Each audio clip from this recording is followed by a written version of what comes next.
explains. Some Europeans are so angry over sky-high energy bills, they're burning them.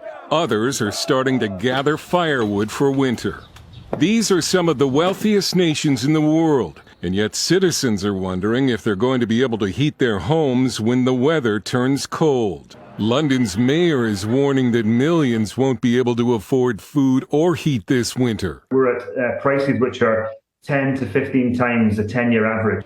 People can't afford to pay that much for their energy bills. Europe's closure of hundreds of power plants in favor of wind and solar and its decision to rely on Russia for 40% of its natural gas have backfired badly. The Nord Stream 1 and 2 pipelines from Russia to Germany are both offline now after being rocked by an explosion last week, what is suspected to be sabotage. Germany was warned repeatedly by then-President Donald Trump that it was making a big mistake by turning to Russia for energy, including this speech at the United Nations in 2018. Germany will become totally dependent on Russian energy if it does not immediately change course. Germany's UN delegation appeared to laugh at Trump's warning. They're not laughing in Germany now. Dr. Holger Tuss in Germany is the president of the European Institute for Climate and Energy. It's crazy. Everybody's afraid of the upcoming winter. And nobody really knows what's going to happen. And nobody also knows where the energy is going to come from. Businesses across Europe that can no longer afford their monthly energy bills are shutting down. The value of the euro and the British pound have dropped dramatically.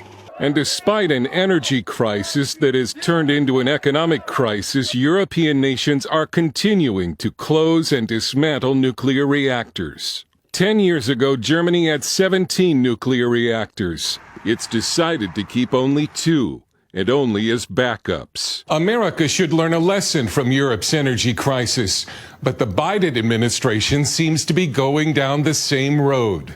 The White House wants America on 100% green energy in just 13 years. And congressional Democrats continue to pressure banks to stop funding the oil and gas industry. Answer with a simple yes or no. Does your bank have a policy against funding new oil and gas products? Mr. Diamond. Absolutely not, and that would be the road to hell for America. It has certainly been the road to economic hell in Europe, which is now bracing for a winter of social unrest. Dale Hurd, CBN News. We're all listening to Jamie Dimon. It would be the road to hell. We've had energy independence for some time. You go back to the Bush administration. They really incentivized new drilling, and that was for environmentalists, that was sort of the worst thing you could do. But what it did is it really cemented in our economy low energy prices. This past year, we've had to deal with very high gas prices, high natural gas prices, and all of these things have really impacted inflation. So we're understanding the wisdom of saying we need energy independence. Whatever sources they are, you need it for a vibrant economy. If you put our economy on some kind of 13-year fast track to be all green, I've already heard from the energy experts, there's not enough land to put the solar farms. There's not enough land to put the wind farms. You're going to run into some pretty severe technological issues trying to do that. So how can we get off of coal, get on natural gas, get on things that aren't as pollution oriented, and let's try to carve a soft landing into an energy independence. And again, let me underline independence that makes sense economically and is driven by both sides of the equation. The one to reduce fossil fuel dependence, but at the same time keep our economy humming.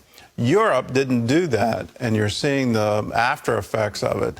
Back in 2018, Germany said there's no way there's ever going to be a problem with Russia. Well, they were absolutely wrong, and their dependence on that natural gas pipeline is really hurting them today, and it's hurting all of Europe today.